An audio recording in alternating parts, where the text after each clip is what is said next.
Assalamualaikum warahmatullahi wabarakatuh. Untuk anak-anakku kelas 8, materi yang akan kita bahas pada kali ini adalah tentang sistem pencernaan manusia.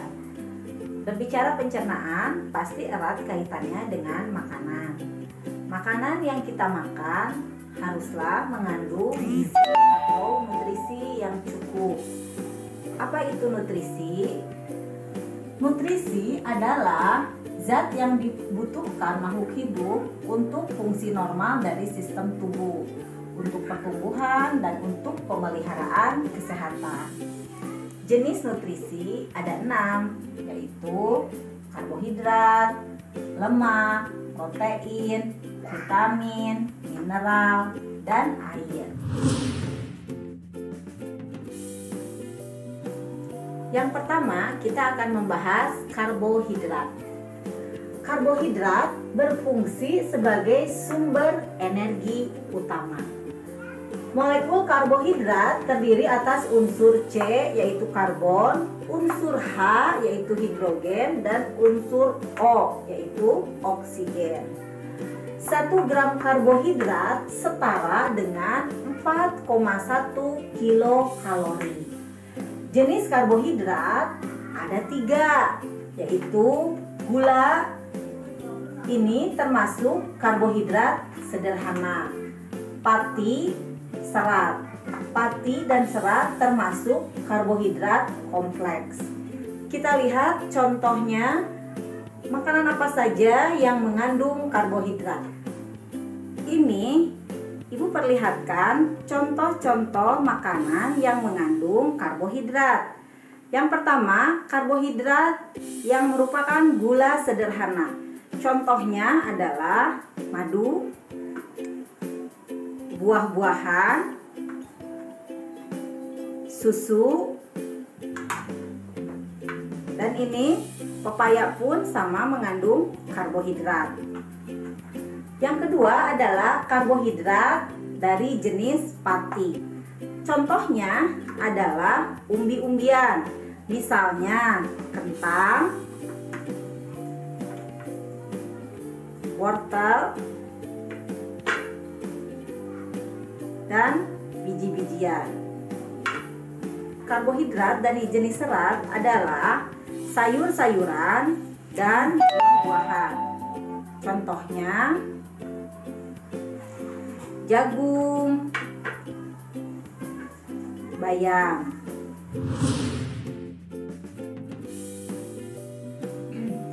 Jenis nutrisi yang kedua adalah lemak atau lipid.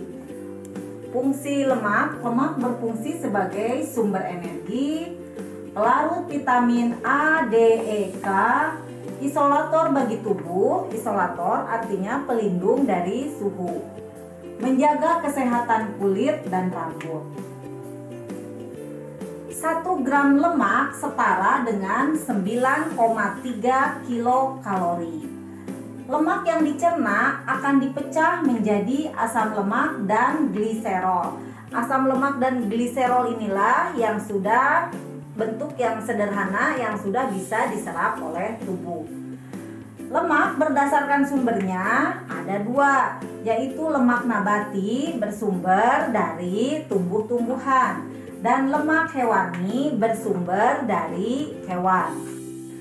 Berdasarkan strukturnya, lemak dibagi menjadi 2, yaitu lemak jenuh dan lemak tak jenuh. Lemak jenuh biasanya berwujud padat pada suhu kamar, dan lemak tak jenuh biasanya berwujud cair pada suhu kamar. Kita lihat contoh-contoh lemak jenuh dan lemak tak jenuh. Berikut ini adalah contoh-contoh bahan makanan yang mengandung lemak. Lemak jenuh contohnya keju, susu, daging sapi. Biasanya yang berlemak itu yang berwarna putihnya ya. Telur, utamanya kuning telurnya mengandung lemak.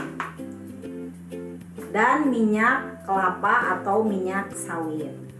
Untuk lemak tak jenuh biasanya bersumber dari tumbuhan atau biji-bijian. Contohnya ini adalah minyak zaitun, buah alpukat, kacang tanah. Lemak yang dikonsumsi harus sesuai dengan kebutuhan tubuh.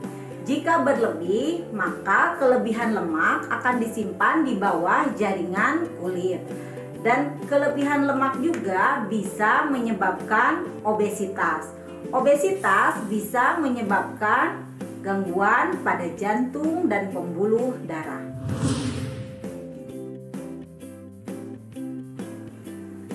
Jenis nutrisi yang ketiga adalah protein. Fungsi protein adalah sebagai penghasil energi, untuk menunjang pertumbuhan, mengganti sel-sel yang rusak, pembuat enzim dan hormon, dan pembentuk antibodi. Protein tersusun atas asam amino. Asam amino terdiri atas unsur C atau karbon, unsur H atau hidrogen, unsur O atau oksigen, dan unsur N atau nitrogen. Adanya unsur N ini atau nitrogen ini menjadi ciri khas senyawa protein. Berdasarkan sumbernya, protein dibagi menjadi dua, yaitu protein hewani yang berasal dari hewan, contohnya daging, ikan, telur, susu, keju. Dan protein nabati yang berasal dari tumbuh-tumbuhan, contohnya kacang-kacangan, tahu, tempe. Berikut ini adalah contoh bahan makanan yang mengandung protein. Yang pertama, protein hewani. Contohnya adalah udang, susu, telur, utamanya bagian yang putihnya, daging ayam, daging sapi, dan keju. Protein nabati berasal dari tumbuh-tumbuhan, contohnya kacang-kacangan, kacang tanah, tahu, dan juga tempe. Ini pada kali ini contohnya tahu. Jenis nutrisi yang keempat adalah vitamin. Vitamin berfungsi untuk mengatur fungsi tubuh dan mencegah beberapa macam penyakit. Vitamin dikelompokkan menjadi dua, yaitu vitamin yang larut dalam air adalah vitamin B dan vitamin C, dan vitamin yang larut dalam lemak yaitu vitamin A, D, E, dan K. Vitamin diperlukan dalam jumlah yang sedikit namun penting untuk fungsi tubuh. Apabila tubuh kekurangan vitamin, maka akan menyebabkan avitaminosis dengan berbagai gejala. Kalian bisa pause video ini untuk mencermati tabel 4.8 tentang jenis vitamin, sumber, dan manfaatnya.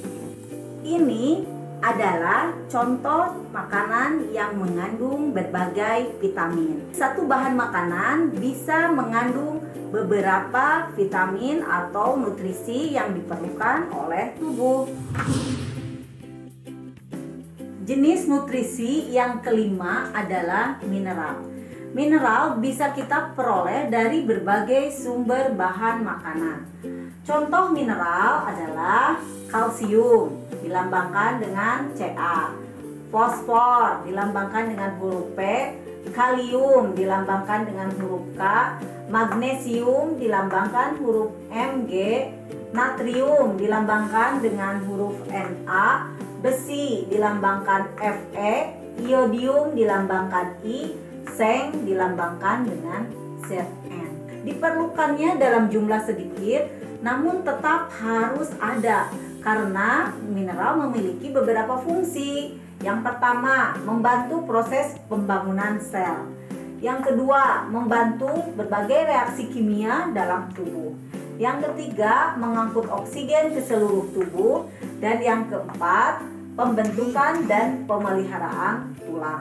Ini adalah contoh bahan makanan yang selain mengandung vitamin, protein, juga mengandung mineral. Kalian bisa pause videonya untuk menyimak tabel 4.10 tentang berbagai mineral yang dibutuhkan oleh tubuh. Nutrisi yang keenam adalah air. Kita sudah tahu bahwa 70-80% isi sel tubuh manusia adalah air. Berikut ini adalah fungsi air dalam sistem pencernaan. Yang pertama, sebagai pembentuk sel dan cairan tubuh. Yang kedua, sebagai pengatur suhu tubuh. Yang ketiga, pelarut nutrisi. Yang keempat, membantu proses pencernaan makanan. Yang kelima, sebagai media pengeluaran sisa metabolisme, misalnya melalui keringat dan urin. Yang keenam, sebagai pelumas dan bantalan. Yang ketujuh, sebagai media transportasi atau pengangkutan darah. Kebutuhan air per hari adalah sekitar 2 liter. Bisa menjadi lebih jika kita melakukan aktivitas yang mengeluarkan banyak keringat. 2 liter setara dengan 8 gelas minum. Pesan dari materi ini adalah yang pertama, makanlah makanan yang mengandung nutrisi sesuai dengan keperluan tubuh kita. Tidak berlebihan dan juga tidak kurang. Dan utamakan makanan yang kita makan adalah makanan yang halal dan thayyib. Terima kasih atas perhatiannya, semoga bermanfaat. Wassalamualaikum warahmatullahi wabarakatuh.